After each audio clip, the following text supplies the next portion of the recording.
இயேசுவே உம்மை ஆராதிக்கின்றோம், எம் வாழ்வை உமக்கு அளிக்கின்றோம், உம்மை அன்பு செய்கின்றோம். இறைவா, எங்களுக்கு அன்றாட தேவையாக இருக்கின்ற உணவை நாள்தோறும் எங்களுக்கு கொடுப்பவரே, நாங்கள் இருப்பதும் இயங்குவதும் உமது அருளால்தான். நாள்தோறும் உமது வார்த்தையின் வழியாக எங்களுக்கு ஆறுதலும் ஆசீரும் அற்புதங்களையும் நீர் செய்து கொண்டிருக்கிறீர்.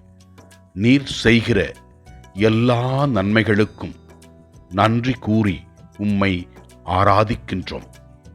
ஆண்டவர் இவ்வாறு கூறுகின்றார்: மழையையும் பனியையும் வானத்திலிருந்து பேய வைத்து அந்த நீர் எவ்வாறு நிலங்களை நனைத்து அதன் வழியாக விளைச்சலை கொடுத்து அதனுடைய பணியை நிறைவாக நிறைவேற்றி செல்கிறதோ, அதே போலத்தான் இறைவன் அனுப்புகின்ற வார்த்தைகள் அதனுடைய குறிக்கோளை நிறைவேற்றாமல் இறைவனிடம் செல்வதில்லை என்று இறை வார்த்தையின் வல்லமையை பற்றி விளக்குகிறது முதல் வாசகம். நற்செய்தி வாசகத்திலே ஆண்டவர் இயேசு கிறிஸ்து அருமையான ஒரு நிலையை வெளிப்படுத்துகின்றார்.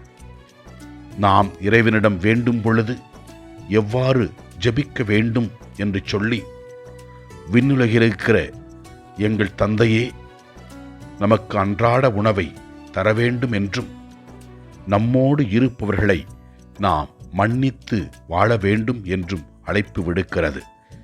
மேலும் ஆண்டவர் இவ்வாறு கூறுகின்றார்: மனிதர் செய்யும் குற்றங்களை நீங்கள் மன்னித்தால் உங்கள் குற்றங்களை விண்ணகத் தந்தையும் மன்னிப்பார்.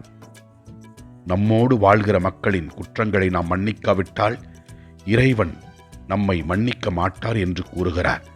இதனை உணர்ந்து இறைவன் கொடுத்த ஆசீர்வாதங்களை பெற்று வாழ்ந்து கொண்டிருக்கிற நாம் நல்ல சிந்தனைகள் வழியாகவும் நல்ல சொற்கள் வழியாகவும் நல்ல செயல்கள் வழியாகவும் இறைவனை வெளிப்படுத்துவோம். எல்லாம் வல்ல இறைவன் தந்தை, மகன், தூய ஆவியார் நம் ஒவ்வொருவரையும் ஆசீர்வதிப்பாராக. இயேசுவுக்கு புகழ். மரியே வாழ்க. ஆமென்.